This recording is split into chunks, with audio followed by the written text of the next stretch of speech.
Top Andhra news కి స్వాగతం. నేను పవన్. విఎస్పీ పార్ట్నర్షిప్ సమిట్ పై భారీ అంచనాలున్నాయి. పారిశ్రామికవేత్తలను పిలిచేందుకు చంద్రబాబు నాయుడు, లోకేష్ విదేశాలకు వెళ్తున్నారు. గూగుల్, టీసీఎస్ వంటి సంస్థల రాకతో ఈసారి పెట్టుబడులు పెరగొచ్చంటున్నారు. కాగా 2016లో 7.3 లక్షల కోట్ల రూపాయలు, 2017లో 6.98 లక్షల కోట్ల రూపాయలు, 2018లో 3.10 లక్షల కోట్ల రూపాయల పెట్టుబడులకు ఒప్పందాలు జరిగాయి. వాటిలో పెండింగ్ అంశాలని పట్టాలెక్కించడంలో పాటు ఈసారి కొత్త వారిని ఆహ్వానించడంపై అధికారులు కసరత్తు చేస్తున్నారు. ఏజెన్సీలో గురుకుల విద్యార్థులకు విషజ్వరాలు వణికిస్తున్నాయి. కురుపం స్కూల్లో 150 మందికి పైగా జాండిస్ సోకగా 2 మరణించడం తెలిసిందే. తాజాగా సాలూరు ఇతర ప్రాంతాల్లో 2900 మందికి వైద్య పరీక్షలు చేయగా 21 మంది జ్వరాలున్నట్లు తేలింది. జాండిస్, మలేరియా ఉన్న వారికి చికిత్సని అందిస్తున్నారు.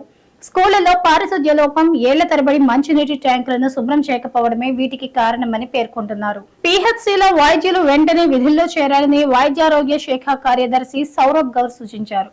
పీజీ మెడికల్ ఇన్సూరెన్స్ కోటాను ఈ ఏడాది అన్ని కోర్సుల్లో కలిపి 20% అమలుకు జీవో ఇస్తామని వారితో చర్చల్లో వెల్లడించారు.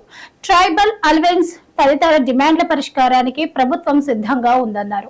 అయితే పీజీలో 15% కోటా 3 ఏళ్లు ఇవ్వాలని సంఘం నేతలు కోరగా దీనిపై ప్రభుత్వం నవంబర్లో నిర్ణయం తీసుకుంటుందని గౌర్ చెప్పారు. ఇక ఏపీ న్యూస్ రౌండప్ చూద్దాం. ఈ నెల 19 నుంచి 24 వరకు మంత్రి లోకేష్ ఆస్ట్రేలియా పర్యటన, వర్సిటీల్లో అధునాతన బోధనా పద్ధతులపై అధ్యయనం. తిరుమలలో తెలంగాణ భక్తులను మోసం చేసిన దళారి అశోక్ శ్రీవారి సేవా టికెట్లు ఇప్పిస్తారని 4 లక్షల రూపాయలు కాజేసి పరారి.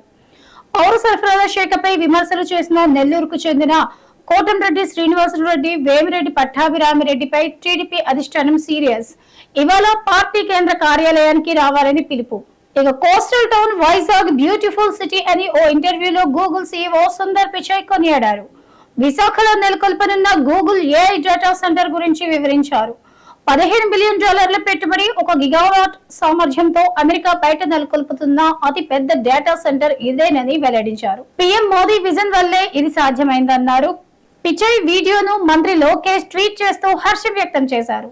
ఇది టాప్ 5 ఆంధ్ర న్యూస్. రేపటి టాప్ 5 ఆంధ్ర న్యూస్ లో మళ్ళీ కలుద్దాం.